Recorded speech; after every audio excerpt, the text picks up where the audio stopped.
এবারে প্রসঙ্গ যে এফডিএ এর অনুমোদন আছে কিনা, অর্থাৎ ফুড অ্যান্ড ড্রাগ অ্যাডমিনিস্ট্রেশনের অনুমোদন আছে কিনা। বেশ কিছুদিন আগে বিবিসির একটা রিপোর্টে দেখলাম উপস্থাপিকা বলছিল যে এই আয়ুর্বেদিক মেডিসিনের এফডিএ এর অনুমোদন নাই। সো এটা নিয়ে সে একটু সন্দেহ প্রকাশ করা বা একটু নেতিবাচকভাবে উপস্থাপন করা হয়েছে। তো ঢালাওভাবে এটা একেবারেই বলা ঠিক হয়নি।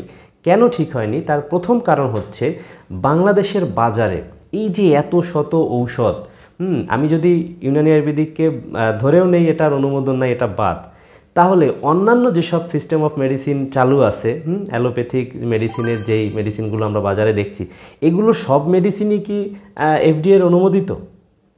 একটু চোখ কান খোলা রাখলে দেখবেন যে সকল ঔষধ কিন্তু এফডিএ এর অনুমোদন পায়নি। এবং তাহলে এগুলো কিভাবে চলতেছে?